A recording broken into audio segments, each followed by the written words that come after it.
അപ്പൊ പരിപാടി തന്നെ കളറാക്കൂലേ? നമ്മുടെ ഫുജേറയിൽ പുതിയതായി തുടങ്ങിയ കാറ്ററിംഗ് സർവീസിന്റെ ഒരു പ്രോഗ്രാമിലേക്കാട്ടോ ഞങ്ങൾ വന്നിട്ടുള്ളത്. ഫുജേറിലെ ഏത് പ്രോഗ്രാമും ചെറുതും വലുതുമാട്ടെ ഇവര് ചെയ്തു കൊടുക്കും. ലൈവ് പൊറോട്ട അവരിവിടെ അടിച്ചുകൊണ്ട് വെക്കണത്. പൊറോട്ട മാത്രല്ല കേട്ടോ, ലൈവ് കല്ലപ്പോണ്ട് ലൈവ് ആയിട്ട് ചിക്കൻ 65 ഒക്കെ ഇവിടെ ലൈവ് ആയിട്ടാണ് ഉണ്ടാക്കി കൊടുക്കണത്. ലൈവ് സമാവർ ചായ ഉണ്ടോ ഇവിടെ? നിങ്ങൾ എന്തൊക്കെ പ്രോഗ്രാംസിനാണ് ഇതുപോലെ സെറ്റ് ആയി കൊടുക്കുന്നത്?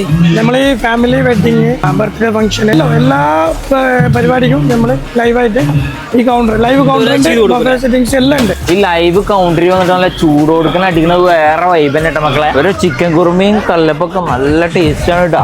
ഇവരുടെ ഫുഡൊന്നും ആരും കഴിക്കാതെ പോലെ കേട്ടോ. ഇവരുടെ സ്പെഷ്യൽ ഫ്രൂട്ട്സ് എല്ലാം ഇവിടെ സെർവ് ചെയ്യണത്. ജസ്റ്റ് കോൺടാക്ട് ചെയ്താൽ മാത്രം മതി കേട്ടോ. ഇതേപോലെ ലൈവ് കൗണ്ടർ ഒക്കെ സെറ്റ് ചെയ്തിട്ട് ഇവർ നല്ല ക്വാളിറ്റി ഫുഡ് നിങ്ങൾക്ക് സെർവ് ചെയ്യും. അൽഫാരിസ് ഓൾറെഡി സക്സസ്ഫുള്ളി റണ്ണിംഗ് ആണ് ഫുജേറയില്. അവരുടെ രണ്ടാമത്തെ ബ്രാഞ്ചാണ് അല്ലെങ്കിൽ തുടങ്ങിയിട്ടുള്ളത് കിച്ചൺ ആൻഡ് കാറ്ററിംഗ് സർവീസ്. ഇവരുടെ സർവീസുകൾ എന്തൊക്കെയാന്ന് വെച്ച് കഴിഞ്ഞാൽ family events, weddings, birthday events, office events, അതേപോലെ എക്സിക്യൂട്ടീവ് മെസ് വരെ ഇവർ പ്രൊവൈഡ് ചെയ്യുന്നുണ്ട് കേട്ടോ. അപ്പൊ ഈ വീഡിയോ ഇപ്പൊ തന്നെ സേവ് ആക്കി വെച്ചാൽ അവരുടെ കോൺടാക്ട് നമ്പർ ഞാൻ താഴെ കൊടുക്കുന്നുണ്ട്. കോൺടാക്ട് ചെയ്യാൻ ഒരിക്കലും മറക്കണ്ട. അപ്പൊ അങ്ങനെ ഉഷാറാക്കല്ലേ? പിന്നല്ല